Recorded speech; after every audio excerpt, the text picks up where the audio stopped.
जय हिंद दोस्तों, स्वागत है आपका पारिक ऑनलाइन क्लासेस में। और दोस्तों, पिछली वीडियो में हमने पढ़ा था रणथंभौर के आखिरी चौहान हमीरदेव चौहान के बारे में सामान्य जानकारी। और दोस्तों, इस वीडियो में हम पढ़ेंगे हमीरदेव ने कौन कौन से युद्ध किए थे, कैसे इनको जीते और उनका आखिरी युद्ध अलाउद्दीन खिलजी के साथ कैसा रहा था। तो चलिए आज का वीडियो हम शुरू करते हैं। दोस्तों, हमीरदेव चौहान ने मालवा के परमार शासक भोज, दूसरे नंबर पर मेवाड़ के सम्मर सिंह, फिर तीसरे नंबर पर भीमरेश के अर्जुन देव, चौथे नंबर पर माउंट आबू के राजा प्रताप सिंह को पराजित करके इनको अपने अधीन कर लिया था एवं माडलगढ़ को अधीन करके वहां से कर भी वसूला था। इस तरह से हमीरदेव चौहान पूरे राजस्थान में प्रसिद्ध हो रहे थे और इनका साम्राज्य भी बहुत बड़ा हो गया था। सो फ्रेंड्स, अब हम पढ़ेंगे जलालुद्दीन खिलजी वर्सेस हमीरदेव चौहान। जब हमीरदेव चौहान अपने साम्राज्य का विस्तार कर रहे थे तब सन 1290 या फिर 91 में दिल्ली का सुल्तान था जलालुद्दीन खिलजी। और जलालुद्दीन खिलजी 1290 या फिर 91 में सेना लेकर आ गया रणथंभौर। रणथंभौर जीतने से पहले जलालुद्दीन खिलजी ने रणथंभौर की कही जाने वाली कुंजी जाइन दुर्ग को जीत गया था इस पर आक्रमण करके। उस समय जाइन दुर्ग का सेनानायक था गुरुदास सैनी। जलाल गुरुदास सैनी को पराजित करके जाइन दुर्ग को अपने कब्जे में ले लिया था और फिर यहाँ से रवाना हुआ हमीरदेव के गढ़ को जीतने के लिए। जलालुद्दीन खिलजी ने लंबे समय तक दुर्ग को घेर कर रखा था, मगर हमीरदेव चौहान के सर्वश्रेष्ठ किलेबंदी को भेद नहीं पाया था। तब जलालुद्दीन खिलजी ने यह कहकर अपना सारा डेरा उठा लिया था कि मैं ऐसे 10 दुर्गों को एक सच्चे मुसलमान के ढाडी के एक बाल के बराबर भी नहीं समझता हूँ। इसमें दोस्तों अहमद चाप ने, जो जलालुद्दीन खिलजी का सेना नायक था, इसने जलालुद्दीन खिलजी को डेरा न उठाने की सलाह दी थी। सो फ्रेंड्स, अब अलाउद्दीन खिलजी ने जलालुद्दीन खिलजी को मारकर दिल्ली का सुल्तान बन गया था। अब होता है दोस्तों अलाउद्दीन खिलजी वर्सेस रणथंभौर के चौहान हमीरदेव चौहान के बीच में संघर्ष।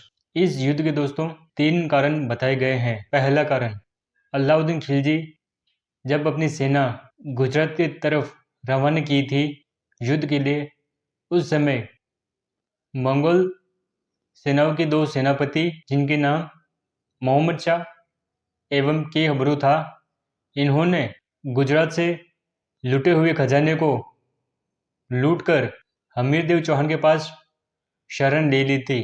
दूसरा कारण, अलाउद्दीन खिलजी की एक बेगम थी जिसका नाम था चिमना बानो। इस बेगम एवं मोहम्मद शाह के बीच में प्रेम प्रसंग चल रहा था और यह बात जब अलाउद्दीन खिलजी को पता चल गई थी तब यह दोनों भागकर हमीरदेव चौहान के पास चले गए थे।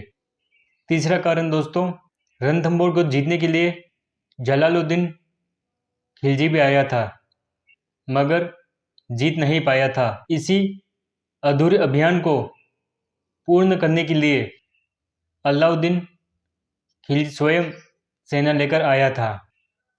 तो दोस्तों अब होगा AK वर्सेस हमीरदेव चौहान। अलाउद्दीन खिलजी को मैं यहाँ पे शॉर्टकट में ही बोलूँगा। तो दोस्तों यह युद्ध हुआ था, इसके बारे में हम इसे 3 चरणों में पढ़ेंगे। प्रथम चरण, अलाउद्दीन की जो शाही सेना थी, इसके 2 सेनापति थे, उल्लुग खान एवं नुसरत खान। इनके नेतृत्व में अलाउद्दीन खिलजी ने सेना भेजी रणथंभौर के लिए। उस समय हमीरदेव चौहान कोटि जन यज्ञ पूरा करके मौन व्रत में बैठे थे, इसलिए हमीरदेव के दो सेनापति भीम सिंह एवं धर्म सिंह के साथ सेना रवाना हुई एक एक की सेना से लड़ने के लिए। इस युद्ध में दोस्तों भीम सिंह अल्प खां से लड़ता हुआ मारा जाता है। दोस्तों इस युद्ध में अलाउद्दीन खिलजी की सेना हार जाती है। अलाउद्दीन खिलजी दोबारा अपनी सेना नुसरत खान एवं उल्लुग खान के साथ भेजता है रणथंभौर को जीतने के लिए। ये दोनों सेनापति दोबारा रणथंभौर को चारों तरफ से घेर लेते हैं, मगर इस बार भी हमीरदेव के द्वारा बनाई गई किलेबंदी को यह भेद नहीं सकते हैं। और जब हमीरदेव चौहान ऊपर से आग के गोले बरसाते हैं, तब नुसरत खान इसमें दबकर मर जाता है और फाइनली एक खुद अपनी विशाल सेना लेकर सन 1301 में रणथंभौर आ जाता है और आकर हमीरदेव चौहान की जो दुर्ग था उसको चारों तरफ से घेर लेता है, मगर यह भी किलेबंदी को भेद नहीं पाया था।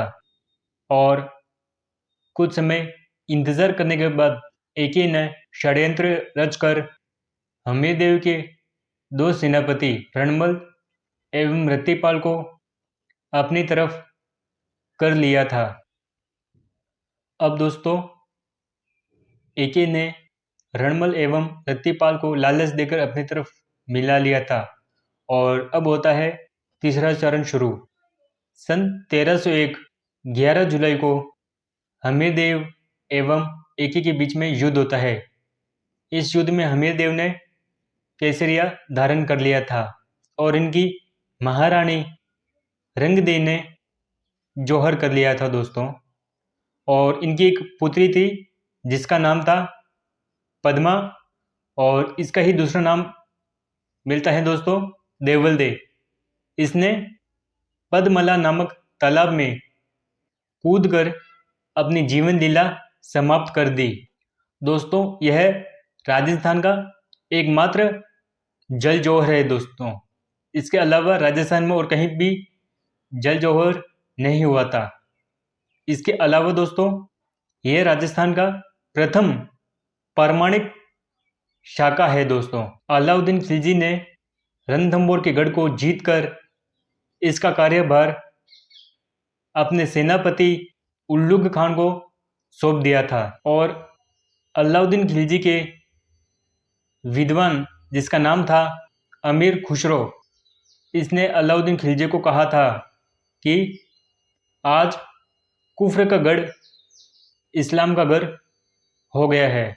तो दोस्तों आज के इस वीडियो में हमने पढ़ा है रणथंभौर के आखिरी चौहान हमीरदेव चौहान के बारे में। तो आज का वीडियो यही समाप्त होता है। अगले वीडियो में हम पढ़ेंगे जालोर के चौहानों के बारे में। वीडियो के अंत तक बने रहने के लिए आपका दिल से धन्यवाद। मिलेंगे हम नेक्स्ट वीडियो में, तब तक लिए मस्त रहे, खुश रहे। जय हिंद, जय भारत।